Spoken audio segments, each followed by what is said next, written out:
Bienvenidos a esta última sesión de conclusiones en las que, como su nombre indica, vamos a concluir, que no es resumir, como hacen los estudiantes en sus trabajos de fin de máster, de fin de grado, y cada vez más en las tesis, que la conclusión es un resumen de lo que ya se ha leído. No tenemos ordenador. Entonces, bueno, simplemente voy a intentar llamar la atención sobre algunas cosas muy interesantes que creo que hemos sacado todos en claro de las conversaciones que hemos tenido, ¿no? Y sobre todo esos diálogos entre las parejas de libros que inicialmente habíamos seleccionado. Como punto de partida creo que está bien tener en mente las diferencias entre la forma de reescribir el Quijote o de recrear el Quijote, ¿no? Aquí hemos visto básicamente dos diferencias claras entre lo que podemos llamar transficciones o la transficción, las continuaciones, ¿no?, que mantienen el universo diegético cervantino, pero lo expanden, lo prolongan, habitualmente hacia adelante, pero a veces puede ser hacia detrás o en el medio. Y la reescritura que traslada ese universo cervantino a un universo diegético diferente, ¿no?, en coordenadas geográficas o temporales, y eso le permite naturalmente dar mucha más cabida al contexto histórico, epocal o nacional en el que se reescribe el Quijote.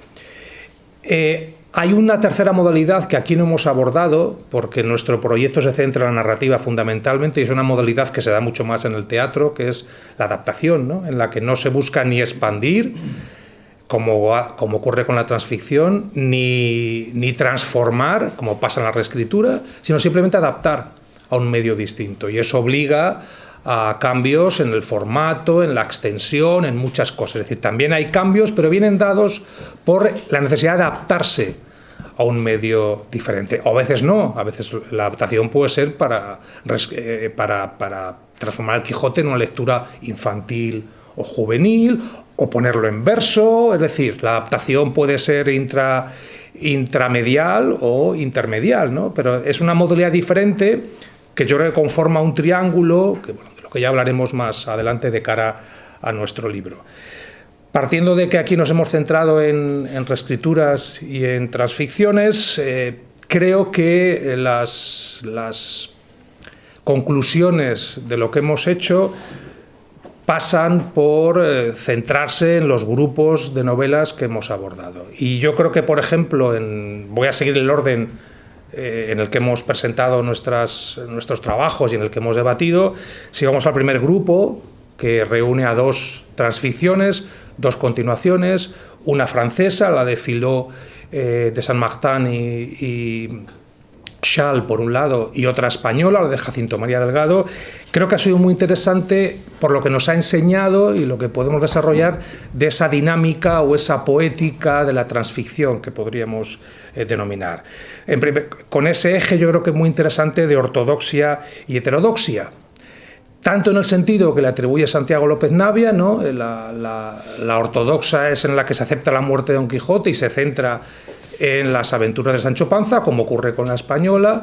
La heterodoxa, aquella que cancela esa muerte y resucita de una forma o de otra al caballero. Pero también hay un sentido de ortodoxia y heterodoxia que creo que fue muy interesante, sobre el que llamó la atención David, que es el hecho de que se puede abordar la continuación sin ningún tipo de cortapisas ni prejuicios, de forma más irreverente, más atrevida, más osada, que es lo que parece que hacen las continuaciones francesas, frente a una forma de continuar más reverencial, más cuidadosa, en la que, digamos, el carácter del Quijote como monumento nacional se tiene muy en mente a la hora de continuar.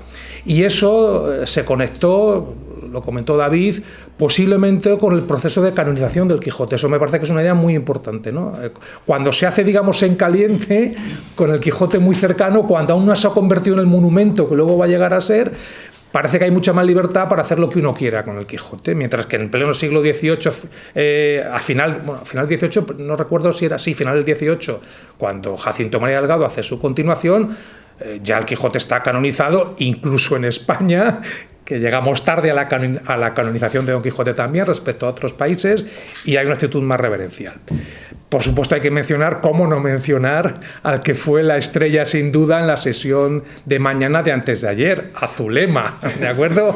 Que esa muy curiosa, muy interesante coincidencia en el nombre de uno de los agentes en ese proceso de transmisión del manuscrito y del texto, bueno, coincidencia, influencia, no sabemos. En cualquier caso, tampoco creo que sea tan importante. Lo interesante es esas convergencias que se producen en procesos afines en lugares muy distantes y en autores muy diferentes, ¿no? Creo que ahí está lo significativo.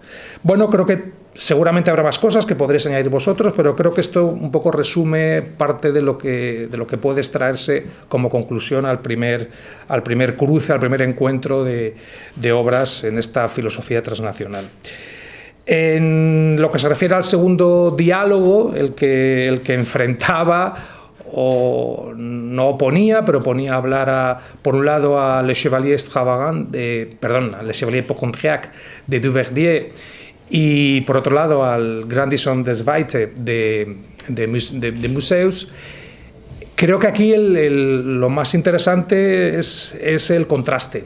El contraste y lo significativo de la temporalidad. Tenemos una obra que está planteando ya un héroe quijotesco más que un antihéroe quijotesco, que lo rejuvenece, que lo romantiza, que lo hace protagonista de una historia de amor que al final tiene éxito y que acaba en matrimonio, frente al antihéroe quijotesco clásico, que es un hombre ya maduro, por no decir mayor, con características muy antiheroicas, ridículo, burlesco, etcétera, etcétera. Lo curioso, como constatamos aquí, es que el héroe quijotesco, que es lo más innovador, se da de forma muy rápida respecto al modelo cervantino. Hablamos de 1632, ¿de acuerdo? O sea, 17 años después de la publicación de la segunda parte del Quijote, mientras que el Quijote antiheroico, que es el más cercano al modelo cervantino, tiene ya casi un carácter epigonal. Se da ya en el 1760, ¿no? Cuando ya ha habido muchísimos héroes quijotescos y sobre todo hay un precedente alemán muy importante, que es el Don Quijote alemán, que maneja ese prototipo, ese tipo quijotesco mucho más cercano a Duverdier. Entonces es interesante, sobre todo porque nos alerta sobre la dificultad de categorizar y generalizar con demasiada frivolidad, ¿no? No es tan fácil ver un proceso evolutivo. Tenemos una convivencia, una coexistencia en el tiempo, en un periodo temporal largo, de muchas interpretaciones que desdicen un poco a veces nuestros esfuerzos por explicar ese desarrollo de forma progresiva. Primero un Quijote ridículo, luego se romantiza, se hace admirable, sí, pero cuando ya este Quijote, cuando estamos en las puertas del Quijote romántico, todavía un autor alemán, que es un poco la cuna de la interpretación romántica del Quijote, vuelve al antihéroe quijotesco burlesco, ¿no? O sea que yo creo que esto es muy interesante, contraponer estos dos modelos de quijotismo en épocas que de alguna forma no tocan, uno por el carácter prematuro y otro por su carácter epigonal. Creo que además es muy interesante cómo ambos coinciden en eso que debatimos aquí, que merece la pena ser estudiado, en ese final abierto, en esa no curación, como mínimo ambigüedad, como planteó Marina, en la resolución en la que, bueno, uno puede pensar que se ha curado o no, simplemente que ha cambiado su foco, ¿no? Y algo parecido ocurría con el otro Quijote, con el Quijote alemán. Y luego aquí también la dinámica de instrumento blanco satírico, que va a ser algo constante en las continuaciones, escrituras quijotescas, ¿no? Utilizar al Quijote para representar lo que se quiere atacar, blanco satírico, o utilizar al Quijote como instrumento, ¿no? Como un modelo superior, con deficiencias cognitivas, pero más cerca al ideal que la sociedad que lo rodea o que se ríe del sujeto quijotesco, ¿de acuerdo? Y es curioso que en ambas la burla es muy importante. La cuestión es si esa burla se vuelve o no contra los burladores. Eso en el Quijote ocurría. Cidamete dice que no sabía quién era más tonto, si Don Quijote o aquellos que ponían tanto empeño en reírse de dos tontos. Y se está refiriendo a los duques y a su corte, ¿no?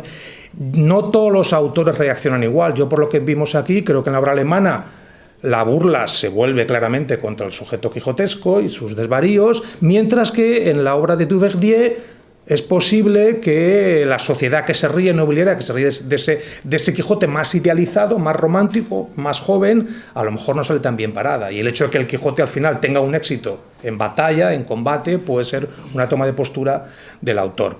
Por tanto, muchas cosas interesantes en muchos aspectos en los que estas obras dialogan, sobre todo en ese eje heroico-antiheroico. Sujeto quijotesco como héroe o sujeto quijotesco como antihéroe.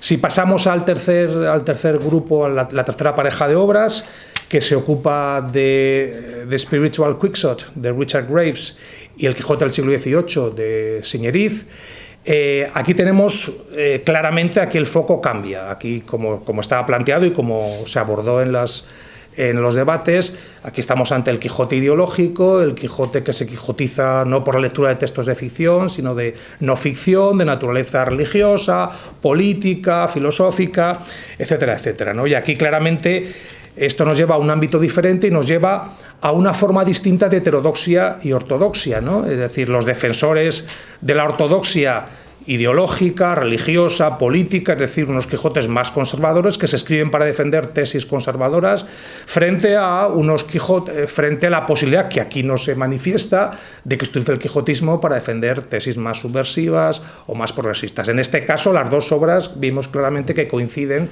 en su planteamiento conservador y vamos a llamar ortodoxo, ¿no? Luego hay una afinidad de base muy importante. Es interesante, de nuevo, como estamos viendo todo esto, aquí no hablamos de influencia o de contactos históricos o de genética o de influencia. Estamos hablando de las posibilidades que plantea el quijotismo y la obra de Cervantes, que a veces se manejan de forma afín o similar en diferentes ámbitos geográficos y temporales, ¿no? Y eso es lo que nos interesa, esas constelaciones o conjuntos supranacionales que podemos elaborar, ¿de acuerdo? Y que surgen evidentemente de realidades diferentes, pero que dando respuestas similares, ¿no? En el tratamiento de la obra cervantina.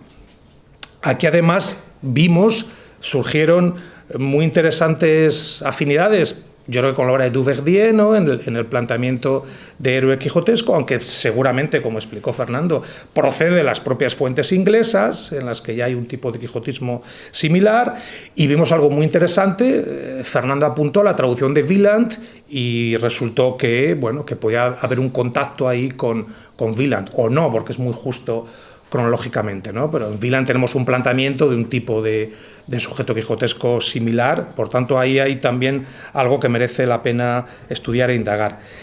En el texto que abordó Pepe Montero, El Quijote del siglo XVIII, fue muy interesante, aparte de la posición ideológica, evidentemente, para atacar las ideas de la nueva filosofía, de lo que va a ser la Revolución Francesa, todo esto, el uso de las notas que hablamos, que nos envía, y aquí vimos además cómo el diálogo no se cierra solo a las dos obras de las que hemos puesto a dialogar, sino que se puede expandir a otras obras, ¿no? Y vimos cómo ese uso ambiguo de la nota para documentar las ideas que se están atacando, pero que al final deja un testimonio documental bastante exhaustivo, tiene cierta ambigüedad, ¿no? Y una capacidad de deconstruir o desconstruir desde dentro el propio propósito ideológico. Y luego yo creo que es muy interesante la conexión religioso-política, ¿no? Es decir, en principio uno de los textos es más de carácter, se centra en el ámbito religioso, el otro más en la política, pero están claramente ligados, hay conexiones evidentes entre lo uno y lo otro. Y de nuevo aquí también yo creo que vimos algo que podríamos llamar la diferencia española. Spain is different, ¿de acuerdo? Lo vimos en las continuaciones, ¿no? Las continuaciones españolas más reverenciales, menos creativas, yo creo también menos imaginativas, más respetuosas, más reverenciales, pero aquí se ve muy bien. Un texto que fue un bestseller, que sigue siendo un texto muy divertido porque incluye una trama amorosa, el caso del inglés, incidentes cómicos, porque bebe de la tradición cervantina inglesa previa y hace una novela que creo que es muy disfrutable todavía hoy en día, y otro texto mucho más doctrinal, novelescamente menos sofisticado, menos entretenido, bueno, que va más a lo que le interesa y que de entrada descarta la trama amorosa, como nos explicó Pepe. No hay una Dulcinea, no hay un objeto o un sujeto del que se enamore el personaje quijotesco, y claro, eso, las historias de amor hasta hoy en día siguen siendo un elemento fundamental para dinamizar una trama narrativa en literatura, en cine o en lo que se presente. Por tanto, yo creo que hay cosas muy interesantes de nuevo para contrastar lo que se hace en España frente a lo que se hace en el extranjero. con esa idea que todos yo creo que compartimos de que por algún motivo los extranjeros sacan más partido, no voy a decir que entienden mejor, pero que sacan más partido del Quijote desde antes y de forma más creativa. La cuarta pareja de novelas tenía que ver con el quijotismo erudito, ¿no?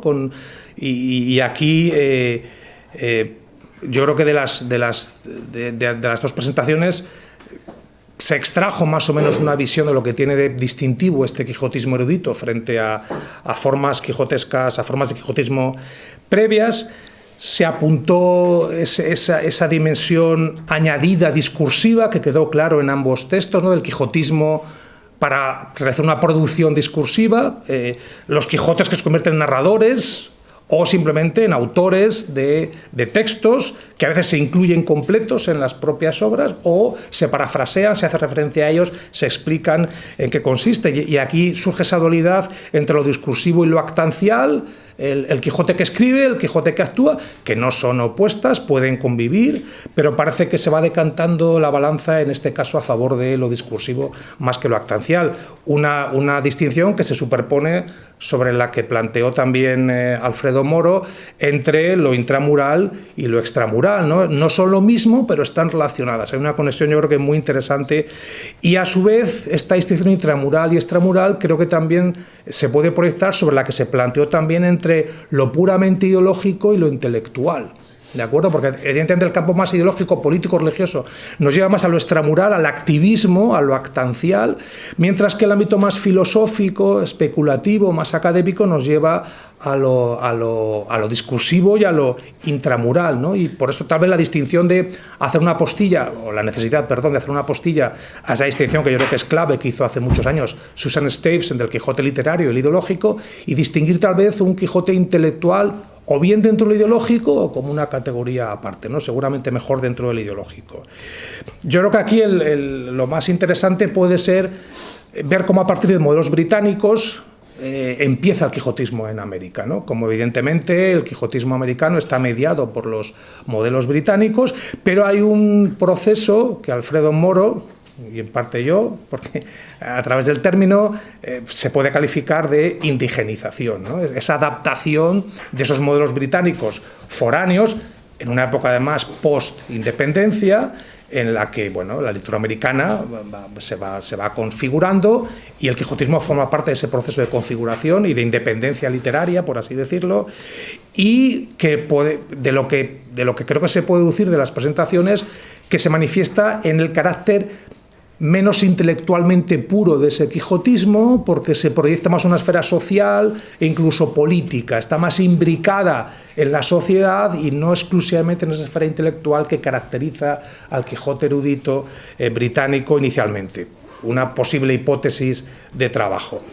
Y aquí tenemos además el aspecto muy interesante del que habló Moro cuando ha hablado del Quijote narrador y que yo sugerí cuando hablé de ese Quijote, que al tener una producción discursiva controla su propio relato. Y eso es importante porque a veces puede dar a equívocos, no necesariamente en los textos, pero sí una lectura naif, que no capte la ironía, que no capte que el Quijote narrador está siendo, si no ridiculizado, mostrado en sus carencias a través de su propia voz, algo que nos retrotrae a Swift en última instancia, ¿no? Esto era algo muy swiftiano, ¿no? Darle la voz al que se quiere atacar, para que él mismo se desacredite con su propia voz, ¿no? Esto es muy interesante, ¿no? Porque crea un campo que va a ser muy fructífero, sobre todo en el siglo XX, para la existencia de Quijotes narradores, Quijotes que cuentan desde su perspectiva, ¿no? Y el lector tiene que ser capaz de ver que su perspectiva está deformada por su quijotismo. Y finalmente, en el último bloque, que fue el más accidentado, tanto por la falta de tiempo, no hubo debate, como por el hecho de que una de las participantes nos tuvimos que conectar por videoconferencia y eso pues complica las cosas. Yo aquí voy a sacar unas convergencias que se podrían haber sacado si hubiéramos tenido debate, las voy a dejar apuntadas, ya veremos si esto tiene recorrido o no tiene recorrido. Yo creo que en el último bloque de novelas, las últimas novelas, Female Quixotism de Tabitha Gilman Tenney y Semblanzas caballerescas, lo que tenemos son obras muy diferentes, seguramente son las más diferentes, incluso más que las obras de Duverdier y de Museus.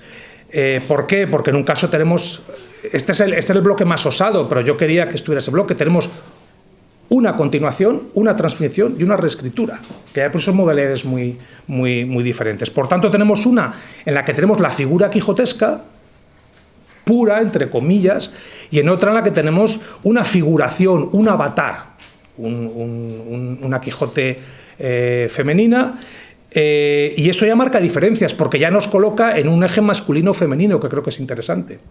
Ahí está la cuestión de género que planteó Catherine. Evidentemente, la feminización del quijotismo va a plantear una temática de género que no está en los Quijotes masculinos. Aquí complicada más, insisto, por el hecho de que en un caso tenemos a la figura cervantina, al Quijote, al Don Quijote de la Mancha, y en el otro caso tenemos a una figuración, a un avatar.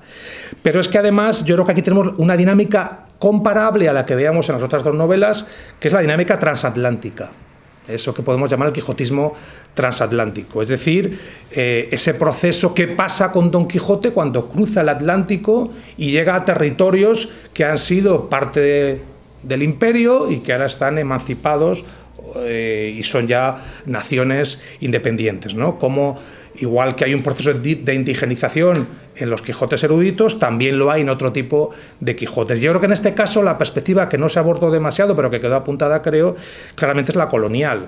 Es decir, la forma en que los Quijotes pueden servir para legitimar un discurso colonial, imperialista, o para emanciparse, para separarse de ese discurso colonial imperialista. Nos explicó muy bien María Ángeles cómo las semblanzas caballerescas llegan en un momento, de Otero y Pimentel, que no he dicho el autor, en un momento en el que hay una especie de ataque de hispanofilia, en el que se siente la necesidad, después de los procesos de independencia, de unir, de remarcar los lazos frente al enemigo común norteamericano en gran medida, ¿no? Y cómo eso da lugar a un Quijote resucitado que en Cuba intenta crear vínculos y no separar a Cuba de España. Creo que, aunque no se abordó de forma directa, yo era una pregunta que quería plantear, si atendemos a los modelos literarios que provocan el quijotismo de la protagonista de Gilman Tenney, nos encontramos con que son modelos europeos, novelas europeas, ¿de acuerdo? Y algunos de los sujetos que quieren engañarla y aprovecharse de ella son un irlandés, son personajes que proceden del viejo continente, o alguien que se ha educado en París. De alguna forma se vincula a este quijotismo tan nocivo que se castiga claramente, porque vemos al personaje femenino, que es algo muy extraño en los Quijotes femeninos, verla envejecer y verla como se queda soltera, no se casa, al final de su vida comprende su error. Bueno, este castigo yo creo que está vinculado en cierta medida al tipo de lecturas que hace y al carácter inglés, europeo, de todos aquellos que participan, animan o de alguna forma son responsables subsidiarios de su quijotismo, lo cual nos habla de una dinámica claramente diferente a la de Pimentel. Aquí no se trata de unir, sino de emancipar, de separar. No, esto es América, y en el nuevo mundo estos modelos, el viejo mundo, lo británico, lo inglés, ya no tiene cabida, ¿no? Y eso se podría vincular naturalmente a cuestiones de género, y eso creo que es muy interesante, porque es cierto que en algunos Quijotes femeninos, por el carácter femenino del sujeto quijotesco, el ámbito de su quijotismo es el matrimonio, es la búsqueda de pareja, ¿no? Esto pasa ya desde Lennox. Hay una trama matrimonial que es la que marca un poco. ¿Qué ocurre? Yo creo que esto apunta a lo que yo he llamado en lo que he escrito sobre el quijotismo feminismo, a un quijotismo centrípeto, que es el origen del bovarismo. De Madame Bovary se ha dicho, claro, que su quijotismo no es salir al mundo a ayudar a los demás, no hay un ideal, no hay una utopía, hay la necesidad propia de amor o de un tipo de amor que se acaba en uno mismo y que es muy legítimo y en la propia vida. Bueno, esto de alguna forma, si contrastamos a Pimentel con Gilman Tenney, creo que es muy evidente. El Quijote, que es la figura de Don Quijote, tiene un rol activo de participación social, política, de advocar ciertas propuestas e ideales, mientras que el quijotismo del personaje de Cheni de alguna forma se agota en esa esfera doméstica del matrimonio y de la búsqueda de pareja. Eso no quiere decir que el quijotismo femenino no tenga implicaciones políticas o sociales, porque como ya se ha estudiado en Inglaterra en los Quijotes del XVIII y de principios del XIX, la familia puede ser un modelo de la nación y el ámbito privado puede ser una metáfora del ámbito público. Yo puedo hablar de lo público a través de lo privado, pero es evidente que la esfera de acción es claramente distinta y que incluso ese carácter intramural, extramural, lo podríamos aplicar aquí también, y yo creo que aquí es muy interesante el eje centrífugo-centrípeto, ¿no? Un quijotismo que está más vertido en uno mismo o que se proyecta más al exterior. Y luego, por supuesto, hay un contraste muy claro entre ambos textos, que es en la concepción de Don Quijote, del personaje quijotesco. Está claro que el de Pimentel, por lo que nos explicó María, está más cerca de la visión admirable. Don Quijote está en gran parte purgado de muchos de sus caracteres más ridículos o más negativos, ¿no? Porque le sirve de portavoz al propio autor a aquello que quiere proponer, a esa filosofía, vamos a llamar panhispánica, por decirlo de alguna manera, ¿de acuerdo? Mientras que es evidente que en el caso de Cheni, y sobre todo cuando vemos el deterioro del sujeto quijotesco, cómo va envejeciendo, las aventuras en las que se mete, que nos explicó ayer, lo diré, Cathy, claramente hay una dimensión mucho más ridícula, mucho más negativa. Luego hay un contraste muy claro que podemos vincular con los diferentes propósitos. Uno más constructivo, más utópico, ese Quijote que propone una utopía, en el caso de Pimentel, una utopía que sabemos que fue imposible y que no tiene mucho sentido, frente a este otro que lo que propone es una separación a través en la que el Quijote representa lo negativo, lo viejo, lo que hay que descartar. Esa Europa que en el fondo tiene parte de responsabilidad en lo que le pasa al sujeto quijotesco. Bueno, estos son simplemente líneas, conclusiones que creo que se pueden extraer de todo lo que dijimos. Aprovecho para dar las gracias a todos los participantes, a todos vosotros por estas jornadas. Yo creo que todos hemos aprendido muchísimo, creo que hemos aprendido de lo que decían los otros, y la verdad es que hay que agradecer a la Fundación Duques de Soria que nos dé esta oportunidad, porque creo que nuestro proyecto, el proyecto Quijote Transnacional, en el que estamos publicando estos libros que están aquí delante, se va a beneficiar, los libros en los que estamos trabajando de cara al futuro se van a beneficiar mucho de estas jornadas. Y no solo eso, sino que como ya hemos hablado y como veremos, espero que podamos publicar un libro que recoja no solo los planteamientos que teníamos cada uno sobre nuestras novelas, sino todo aquello en lo que nuestros planteamientos se han modificado a raíz de lo que hemos escuchado aquí, de lo que seguiremos escuchando. Así que muchas gracias por el trabajo, por el clima tan constructivo, que creo que también ayuda a que las ideas fructifiquen mejor, y por unas jornadas que creo que con la perspectiva del tiempo, a lo mejor no ahora, se convertirán en inolvidables, ¿no? Yo desde luego participo en lo que dice Alfredo, lo que hemos comentado. Para mí esto se acerca mucho a lo que debería ser nuestros encuentros académicos, frente al modelo de congreso, que yo considero que está bastante agotado, aunque tiene otras funciones diferentes, ¿no? Pero en el ámbito puramente académico-intelectual, por primera vez en mi vida, a los 61 años, he encontrado un foro en el que creo que todo esto tiene sentido, ¿de acuerdo?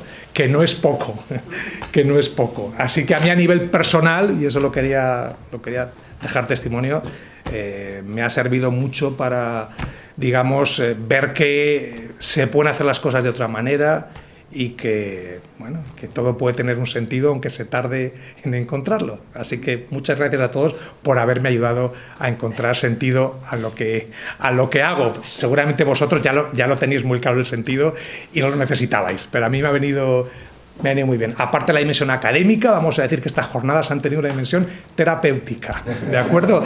Y mucho más barato que ir a un psicólogo, ¿vale?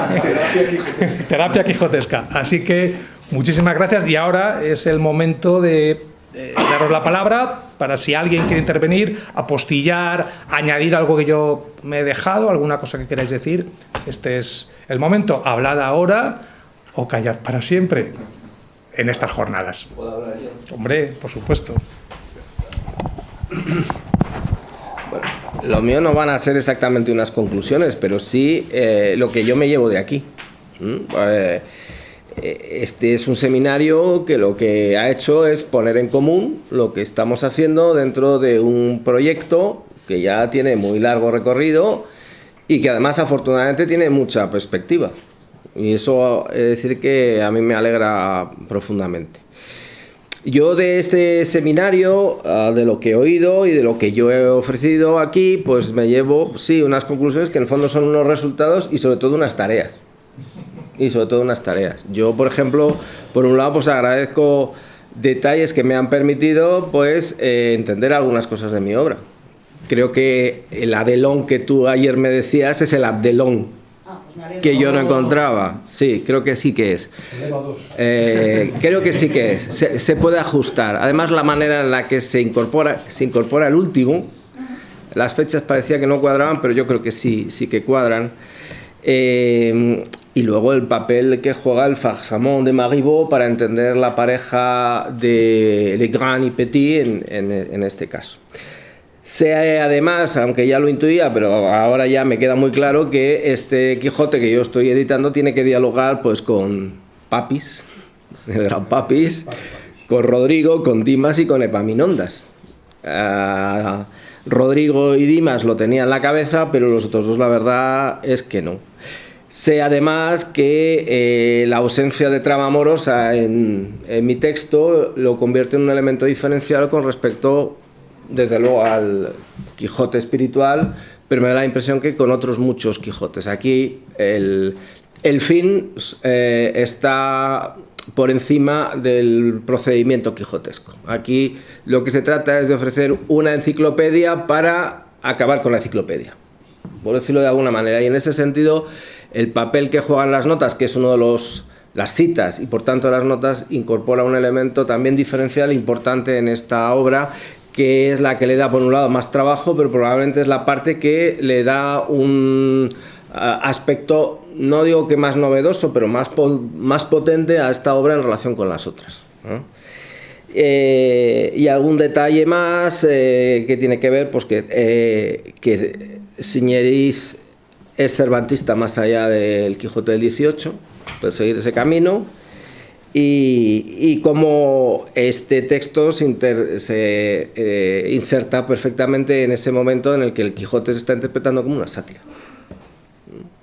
De tal manera que, bueno, eso, me voy muy enriquecido, me voy lamentablemente con más tareas y deberes de los que venía, pero bueno, estaba dentro de lo previsible. Y quiero insistir en lo grato que han sido estas jornadas, la mezcla, hablaba contigo esta mañana, de delectare aut prodesse, no será aut sino atque, delectare atque prodesse, y bueno, que yo espero que organices la del año que viene, sin falta, nada más, esto es lo que yo quería. Yo creo que orientándolo ahí basta, gracias.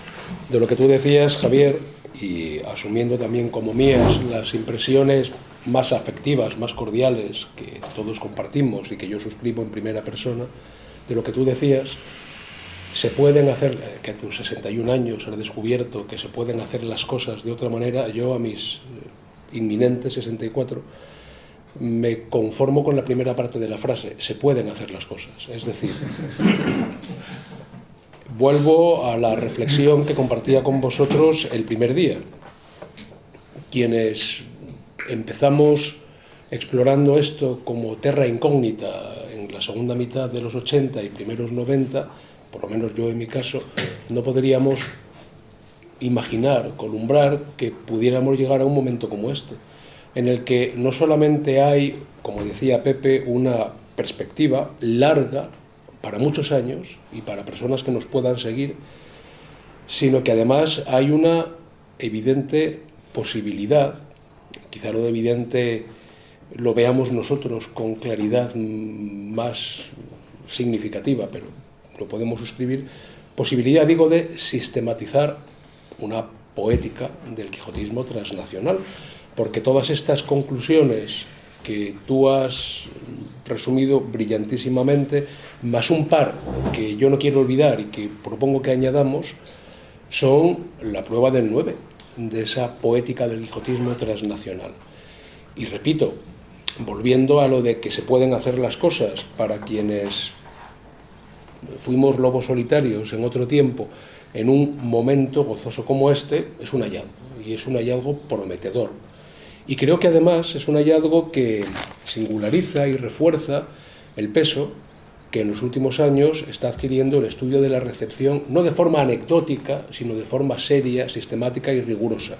O sea, un estudio de la recepción basada en la búsqueda de elementos comunes, de claves compartidas, que es lo que venimos haciendo 3 días. Y de verdad, con el corazón en la mano, creo que lo hemos hecho bastante bien, ¿no? Por lo menos lo suscribo así. Dicho esto, yo me quedé ayer con ganas de apuntar algunas afinidades entre Femelle Quixote y las semblanzas caballerescas, y hay alguna afinidad, o me invento la palabra sobre la marcha, disfinidad, ¿de acuerdo?, desde el punto de vista del elemento de género, porque hay 2 personajes femeninos en las semblanzas caballerescas, uno de ellos añadido, que es muy común, de las continuaciones y de las ampliaciones, y otro de ellos íntimamente relacionado con la génesis del Quijote, que de alguna forma o de otra se adscriben a una posible interpretación de género, dicho con enorme sutileza y sin pretender aplicar con carácter retroactivo patrones interpretativos que pueden ser propios de nuestra época, porque eso también puede ser un error criterial. María, la hija de los condes de Vegas Dulces, puede convocar un cierto atisbo de corte ideológico desde el momento en que, siendo en el fondo la hija de los condes de Vegas Dulces, se enamora del cacique de Maniabo. Es decir, volvemos, recordáis, a esa visión de la novela romántica del siglo XIX en Hispanoamérica, en la que hay una revisitación de la posibilidad del hombre bueno y la mujer buena unidos en un contexto natural, ajeno a cualquier filtro racial o a cualquier desencuentro que no sea el estrictamente amoroso. Es decir, pienso en Gertrudis Gómez de Avellaneda, pienso en Sap, concretamente en Sap, ¿de acuerdo? Es decir, en cierto sentido, el esclavo Sap, que se enamora de la protagonista, viene a ser un trasunto muy parecido al del cacique de Maniabo, que se enamora de María. Bueno, ahí hay un punto que me parece interesante. Pero por otra parte, una de las novedades, no es una novedad, sí es una novedad en relación con el hipotexto, pero hay otros autores que lo tocan. La voz de Dulcinea, sabéis que Dulcinea es un personaje que no tiene autonomía dialógica en el texto del Quijote, pero aquí, en las semblanzas caballerescas, habla Dulcinea. Y Dulcinea y María conforman un curioso triángulo amoroso con Don Quijote. De forma tal que al final es Dulcinea quien se reivindica como objeto legítimo del amor de Don Quijote, mediante una carta de un extraordinario interés. Luego también podríamos apuntar ciertas afinidades de las semblanzas caballerescas con otros Quijotes finiseculares, particularmente en el contexto de la guerra de España con Estados Unidos, en el proceso de independencia de Cuba, la guerra de España contra Estados Unidos, la pérdida de Puerto Rico y particularmente la pérdida de Filipinas, que también da lugar a una importante recreación quijotesca. Es decir, pienso, por ejemplo, en el cuento D.Q.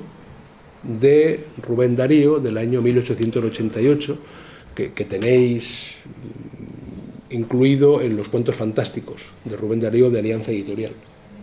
O pienso, por ejemplo, en una de las obras más panfletarias que podáis leer jamás, de la que creo que hablaba, no recuerdo si con Fernando o con David o con Javier, sé que hablaba de El alma de Don Quijote, de Jerónimo Montes. No sé con cuál de los tres hablaba. Ahora mismo los tres ponéis cara de extrañeza, igual lo he soñado. Pero, es decir, yo te hablaba a ti del sí, creo que era a ti, del león español frente al cerdo yanqui, era justo, bueno, pues eso es Jerónimo Montes, ¿de acuerdo? Creo que esta dicotomía lo resume todo, el león español frente al cerdo yanqui. Bueno, pues hacer que las obras de 1860 en adelante formen parte de un diálogo con los Quijotes finiseculares es también muy interesante, porque ahí, en esos Quijotes finiseculares a los que yo me refiero, sí que hay una impregnación ideológica. Rubén Darío suscribe un nacionalismo españolista furibundo. Rubén Darío, nicaragüense. Y recordad, ¿no?, el momento en el de José Rodó, Enrique Rodó, recordáis, la Calibán, etc. Bueno, pues todo esto. Bien, dicho esto, yo tengo una pregunta necesaria para enriquecer las conclusiones, porque a mí me interesa mucho. Esto viene a cuento de la que yo he anotado como conclusión 7, porque yo apunto 2 conclusiones más, y a lo mejor son 10 o son 12, pero cada uno la reformula como buenamente puede. Me explico. Ese punto en el que hemos descubierto que las recreaciones españolas tienen menos impacto literario que las recreaciones francesas, inglesas o alemanas. Por favor, recordadme, porque necesito anotarlas, me interesa muchísimo, esas polémicas de las que hemos hablado, Richardson frente a, los pamelistas frente a, recordádmelo, porque quisiera anotarlo. Richardsonianos frente a fieldingianos, ¿podría ser? Sí, yo creo que, al respecto que estás diciendo, pues, si quieres ahora podemos entrar en algún detalle. A mí me parece que el término nativización podría servirnos para deslindar los 2 tipos de quijotismo que se producen, uno en el ámbito hispánico y otro en el ámbito extrahispánico, europeo y americano, por lo que hemos visto. Es decir, el personaje de Don Quijote especialmente, pero también los otros que lo acompañan en la novela de Cervantes, se naturalizan en otros lugares, ¿no? Entonces, lo hemos visto en las referencias que se han hecho en la literatura alemana. Claramente, esos personajes son alemanes, se desarrollan en un ámbito cultural, idiomático, geográfico alemán. Y lo mismo, que es lo que yo intentaba explicar ayer en mi presentación del Quijote espiritual, ocurre en Inglaterra. Y creo que ocurre igualmente en Francia, ¿eh? Y de ahí los el roman comique francés y todo eso, ¿no? Es decir, estos personajes son puramente franceses, no todos, pero en algunos casos es muy evidente, y en los ingleses es más que evidente, porque están todos en una tradición. Yo hablé de la tradición religioso-política especialmente porque es lo que se ajustaba a la obra que yo estaba estudiando, pero ocurre en otros ámbitos también. Y yo creo que, por ejemplo, lo que presentó Javier Pardo, ¿no?, y luego Alfredo Moro, sobre los Quijotes eruditos en distintos ámbitos, en Inglaterra y en los Estados Unidos, es claro que estamos hablando de un proceso de nativización donde se enriquece la figura quijotesca, imbricándola en el ámbito histórico, cultural, ideológico, etcétera, de cada país. Yo creo que esa es una de las conclusiones, a mi juicio, ¿no?, más potentes, ¿no?, que hemos visto, y en la presentación que hizo Casi, yo creo que es más que evidente. Todas aquellas referencias al mundo inmediatamente post-independencia en los Estados Unidos y cómo eso se imbrica, ya lo comentábamos después, ¿no?, de la presentación, en el debate de abolicionismo y esclavismo, etcétera. Bueno, está ahí. Y eso es, pero los personajes quijotescos son personajes quijotescos, claramente, ¿no? Para el concepto de nativización, que en las recreaciones francesas, inglesas y alemanas me parece muy obvio y tiene una relación muy directa con el impacto diferente que tienen las recreaciones del Quijote en Francia, Inglaterra y Alemania a la hora de suscitar, repito, auténticas polémicas nacionales. En España no hay, supongo, legrandistas frente a lepetistas o, yo qué sé, o gerundistas frente a, no sé, ¿correcto? Y aparte de richardsonianos frente a Sí, que es difícil pronunciarlo. Sí, Fieldingianos. Hablabais de pamelistas frente a... ¿Decíais Sí. algo así? Claro, Pamela es vale, la primera novela de Richardson, Sí, pero ¿no? Richardson tiene otras novelas. Sí, pero... También hablamos aquí de... Claro, hablamos de Grandison de Zweite, que Grandison es la tercera novela de Richardson, y entre ellas está Clarissa. Pero Pamela es la primera novela, estamos hablando de 1740. Y en ese momento se traduce de manera inmediata al francés, y a través, por eso es tan importante la intermediación francesa en toda Europa, irradia al resto del continente. Y se produce un fenómeno en los círculos culturales más educados en todas las cortes europeas, que se presentan grupos de lectores y de lectoras, y el fenómeno de la mujer lectora es importantísimo, y luego eso deriva en lo que vemos en Lennox y en toda la continuación, que yo creo que también es de los puntos que han quedado más claros, ¿no?, en los debates que hemos tenido. Digo que se forman un grupo de lectores y lectoras que están a favor de lo que Richardson presenta en Pamela, que es una mujer supuestamente moral, que es como nos lo presenta Richardson a Pamela, o sea, una chica joven que está en el servicio doméstico y que no se deja seducir por su señor, y no quiere perder su virginidad, etcétera, porque lo que quiere es un matrimonio. Claro, esa visión moral del personaje deriva en lo que Fielding luego ataca y dice lo que hay ahí no es más que hipocresía social. Que la percha pura sería exactamente richardsonianos frente a fieldingianos. En gran medida sí, porque los antipamelistas son fieldingianos, porque los antipamelistas son los que creen que la visión de Fielding en su sátira Shamela y luego en Joseph Andrews es la correcta, es decir, lo que tenemos es hipocresía social, nada más, ¿no? Que además, y muy brevemente, yo he comentado esta mañana con Javier, también para dejar testimonio en la grabación de que los debates siguen más allá de este contexto y se expanden luego. Yo comentaba con Javier, él me comentaba que hay alguien que ha estudiado la profunda huella de Fielding en museos, y por tanto que es lógico, una novela en la que se está poniendo en solfa, ridiculizando Grandison como modelo de conducta por impracticable, por una serie de cuestiones, se adscribe como novela al campo opuesto, al de Fielding, un poco en línea con esta polémica Richardson-Fielding. Porque esa misma polémica entre grandisonianos, richardsonianos y fieldingianos se traslada un poco también a Alemania, ¿verdad? En aquella época la fiebre grandisoniana tiene sus adeptos y eso también se critica, ¿no? Esa fiebre por los fieldingianos o no tan adeptos a Fielding, pero gente crítica, entre la que se encuentra también Goethe, ¿no? Entre otros.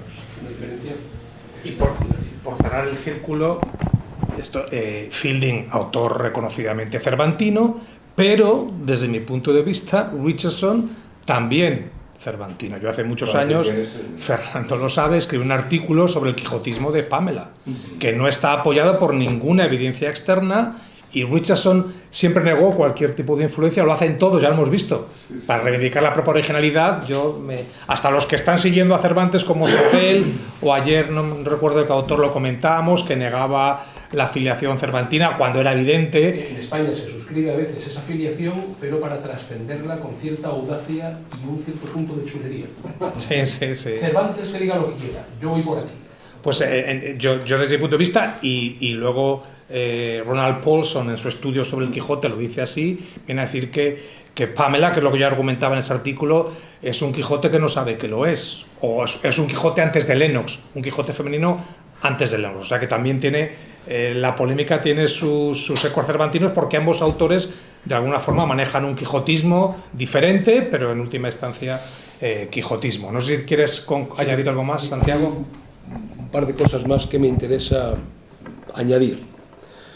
Una es pues anecdótico, pero para mí es importante por pura coherencia de la estructura de las conclusiones. Yo he adscrito la dialéctica entre la actitud conservadora y progresista, de la que vengo hablando hace mucho tiempo, a la conclusión que tiene que ver con la poética transnacional del quijotismo. Es decir, dentro, concretamente, de la muestra de la ortodoxia frente a la heterodoxia, en 3 sentidos. Es decir, el que yo propongo, respeto o no a la muerte de Don Quijote desde la voluntad autorial de un final cerrado, la del respeto al hipotexto, es decir, recreaciones más audaces, recreaciones menos audaces, y la dialéctica clara entre la ortodoxia en tanto conservadurismo y la heterodoxia en tanto progresismo, tanto en el ámbito político como en el ámbito religioso. Es decir, esto es una recolocación de un aspecto concreto de las conclusiones en un punto donde creo que tiene más sentido. Y añado 3 conclusiones que han estado latentes y que quizá convenga llevar a la superficie textual. Una, hemos hablado de esto, la diferencia clarísima entre el diálogo entre Francia, Inglaterra y Alemania frente al que mantiene España o no mantiene con otros países. A mí me parece extraordinariamente interesante. Por otra parte, que no se nos olvide el desarrollo y la importancia del aparato metaficcional en las recreaciones narrativas del Quijote. Es un elemento singularizador que permite legitimar la filiación cervantina. ¿De acuerdo? Es un elemento que creo que no podemos pasar por alto. Y la importancia de la intermediación francesa en Europa. Creo que es otra conclusión que ha emergido en estos días y que, bueno, resulta determinante. Más allá de eso, desde el punto de vista personal, pues yo me llevo a Zulema, ¿de acuerdo? Quiero decir.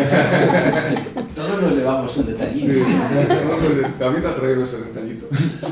Sí, pero también Marina le ha dado un regalo a Pepe para identificar a un filósofo ignoto, ¿no? No, luego no era tan ignoto, pero ya, bueno, claro. Una letra, ¿eh? Claro. Abdelón a Adelón. Sí, yo solo quería apostillar que yo he reivindicado ya esa intermediación francesa en lo que he escrito sobre quijotismo femenino y otras cosas. Sí, pero yo quiero que trascienda sí. a este aparato de conclusiones que todos suscribimos. Sí. Bueno, yo solo añadiría lo que yo creo que ya dije en su momento, ¿no? Que no deberíamos olvidar el papel de los traductores, que en la circulación del quijotismo transnacional que estamos estudiando, los traductores son fundamentales. Y sabemos que en cuanto al género, el Quijote femenino llegó a España por medio de Francia y por medio de 2 traductores. Otra cosa es que Quijote leyó Tabitha Tenney, o si leyó el Quijote, si simplemente absorbió el vehículo de Lennox o de otras novelas, o sea, un Quijote depurado, un quijotismo depurado de lo español. Esto siempre me ha fascinado, pero la idea de la circulación de ideas sobre el género, nacionalismo, relaciones transatlánticas por medio de la traducción, ¿verdad? Pamela, ¿qué tipo de Pamela leían los españoles? Que no es lo mismo. ¿Cómo se traduce? El papel... Pamela puede ser un ejemplo de esto, un ejemplo muy claro, ¿no? Totalmente, sí. O el Quijote. El Quijote también, claro. Ahora tú ves el original y ves el español y media un mundo.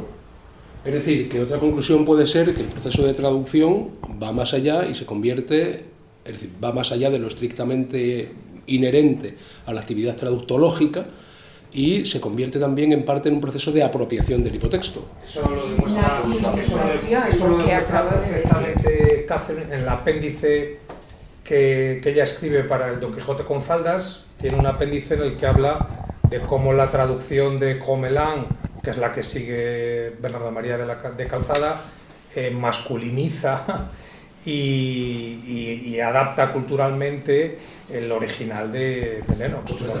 Lo transforma de manera muy importante. Sí, para ir en este sentido, creo que la traducción de Fieu de Saint-Martin, que es una traducción infiel, que luego se convierte en una continuación, va en esa dirección que Catherine está indicando, es decir, que el traductor, o en sentido propio o en sentido metafórico, se transforma en continuador, reescritor.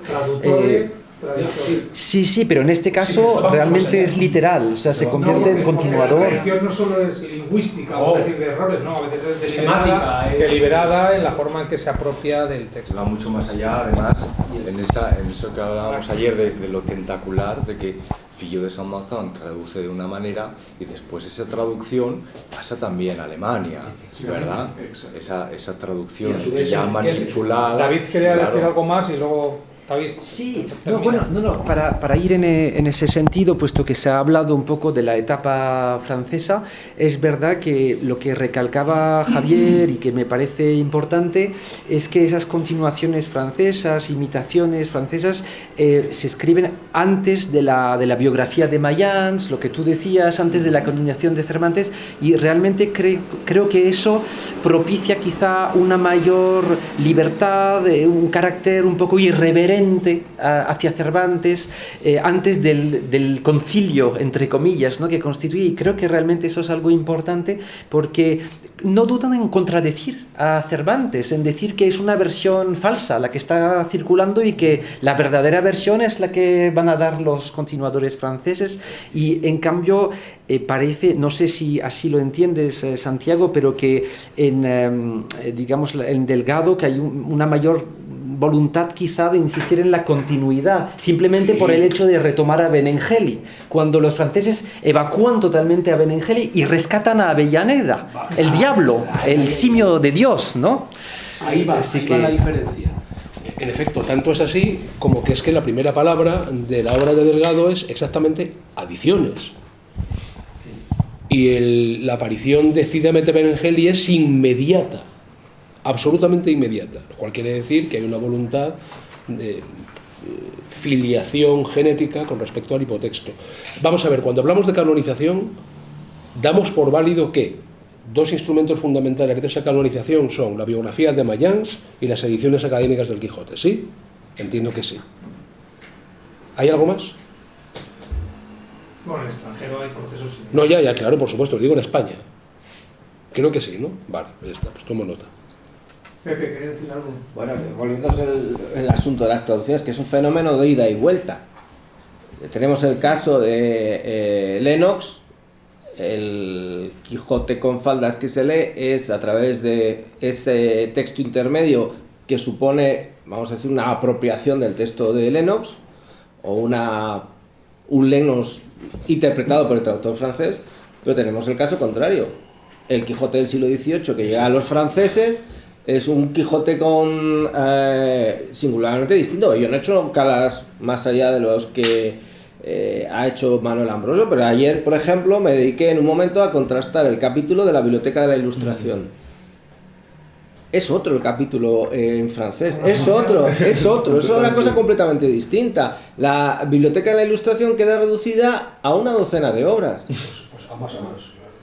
Entonces, es un fenómeno de ida y vuelta muy curioso, muy interesante. Yo creo que estaría muy bien que en pasajes que tú decidas... Sí, ya. Si yo he dicho que me he ido con tareas, muchas tareas. Basta una cala. No, y lo que pasa es que él vea que todo ese... Pero este es muy claro. La biblioteca está muy bien elegido. Porque además es que hasta en el título del capítulo viene destacado, los 47 libros, eso desaparece.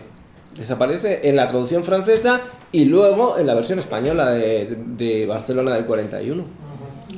Bueno, eso nos permite un poco pensar en por dónde tiene que ir el libro que hay que hacer, ¿no? No, bueno, tú ya has tomado tu decisión. Creo que yo no quiero oír qué es lo que quiere Javier que hagamos con el libro.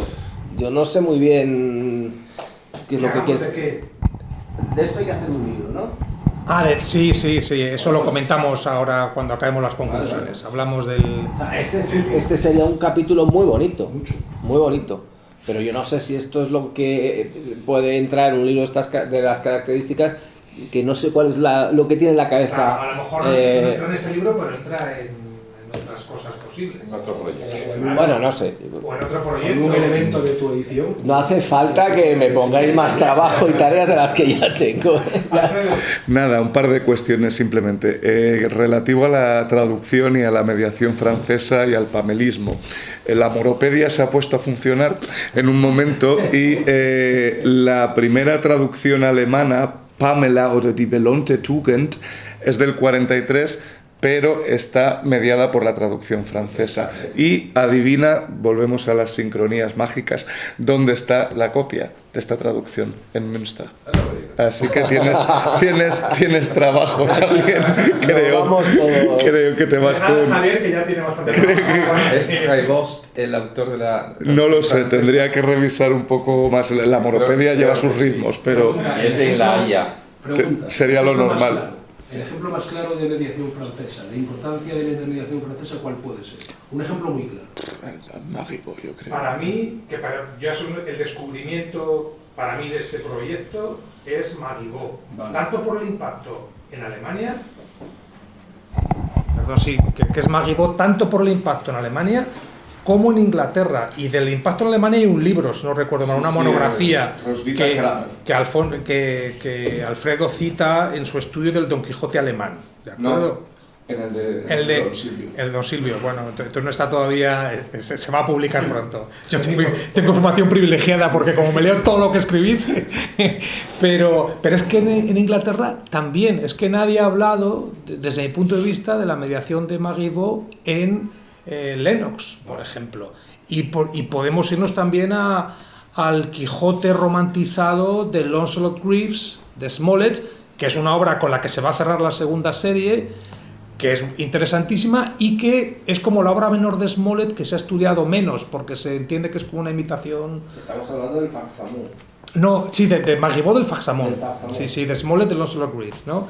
Y es que Marivaux es muy, muy revolucionario en lo que hace. Y además él lo hace en 1712, escribe, con lo cual es el 18, pero es como el clímax, la síntesis de todo el antiromán y todo el quijotismo del todo el 17 francés. Que nada de eso vuelve a España. Claro, vuelvo a la afortunada formulación de Alfredo, que yo voy a utilizar en la presentación del libro, la desconexión ibérica, ¿no? Que viene de un contexto distinto, pero que claramente, claro, el aislamiento es notorio, porque este diálogo transnacional, bueno, se produce con Bernardo de María de Calzada, pero claro, estamos en 1808. Ya en el siglo XIX, ¿no? Cuando Ibérico, como claro, es notabilísimo. Pero yo creo que Marivaux, bueno, hemos entrado en Marivaux porque es muy novedoso, pero el caso de Escagón también es evidente, tanto en Inglaterra como en Francia. Fielding no se entiende sin Escagón. Hay un libro de Homer Goldberg sobre el tema hace muchos años y ella ponía de manifiesto la importancia. Claro, Fielding hace una teoría de la novela que se llama el comic romance, que es el roman comique de Escagón, básicamente, ¿no? O sea, que no solo es Marivaux, es Escagón, y luego decíamos, la dirección cambia, porque luego sí, son los franceses los que traducen a Lennox, y luego es Diderot el que lee a Sterne, y es muy importante su Jacques Le Fataliste. Diderot, que había hecho una novela richardsoniana, La Religieuse, ¿de acuerdo? Que se inspira en Richardson, y lo dice, que escribe, si no recuerdo mal, un eloge de Richardson, un elogio de Richardson, ¿de acuerdo? Pero que en su Jacques Le Fataliste ya se va a otro modelo, se va a Sterne, inglés, de nuevo otra vez, ¿no? Y por supuesto la influencia de Fielding en la novela alemana, por ejemplo, lo que comentábamos ayer, ¿no? Yo creo que la mediación francesa de los grandes novelistas del 17 es clarísima, pero el 18, aunque Francia, como vimos ayer, sigue siendo una lengua de prestigio y culturalmente sigue mediando, pero son los modelos ingleses, británicos, los que van a marcar la pauta de la novelística europea. No quiero que nos entendamos demasiado. ¿Alguien más quiere intervenir? Aunque yo no había terminado. Perdón, Alfredo. Pues no, y respecto a la mediación francesa también, decir que, bueno, también esto aparecerá cuando salga el estudio, pero un Quijote de cuentos de hadas como Don Silvio, hay otro Quijote francés de cuentos de hadas que es el de Cazot, que lo encontré y que creo que es una fuente también importante para Dylan, ¿no? Por lo cual yo creo que una de las conclusiones que nos llevamos es que la intermediación francesa está siempre presente y siempre se entremezcla con otras, yo creo, ¿no? Y es un fenómeno común. Y también por mirar un poco más hacia adelante, ¿no? Yo creo que en estos días hemos conseguido, no sé si ir estableciendo esa poética del quijotismo transnacional, pero sí ir elaborando una cartografía, yo creo, una cartografía cervantina y quijotesca que vemos que se repite en distintos lugares y que yo creo que nos da lugar a posibles líneas futuras que han salido aquí. Creo que la del quijotismo espiritual es muy clara, no solo en Graves, pero estoy pensando en Scott también, estoy pensando incluso en algunas obras que tratan el fenómeno del quijotismo y lo vinculan al fanatismo religioso, incluso en contextos del siglo XX, ¿no? Yo creo que ahí tenemos, y del XXI, estaba pensando en The Good Lord Bird también, ¿no? Yo creo que ahí tenemos una línea de continuidad muy interesante. También el quijotismo mistérico, por así decirlo, cuando salga Ufle, creo que tendremos que vincularlo también con obras alemanas que tratan todo el tema de los rosacrucianos, del no sé si se puede decir swedenborgianismo. Toda esta cuestión está muy palpitante y hay modelos quijotescos en obras menores, pero que están ahí y que yo creo que es muy posible que tengan esa mediación francesa también. Y lo que ha comentado Santiago y también Fernando, la importancia del aparato paratextual. Creo que hay recursos paratextuales comunes, a veces calcados, que se van a repetir también en esta cartografía, ¿no? Y yo creo que a veces también tendremos que ir más allá de la figura quijotesca para analizar la figura narratorial y ver ese aparato metaficticio, ¿no? Cómo funciona en las distintas versiones, ¿no? Yo creo que tenemos material para múltiples entregas y para seminarios anuales, que creo que tendremos que hacer, aunque solo sea por la maravillosa compañía humana que nos llevamos. En relación con el Quijote mistérico, yo tengo en cola de lectura, creo que te lo dije a ti, Alfredo, un Quijote masónico. Sí, sí. Que tendrá su gracia. Hay uno alemán del 18, las andanzas masónicas de Don Quijote. Ah, también. Sancho, sí, sí. Ah, pues a su debido tiempo te pediré la pista por si hay alguna relación.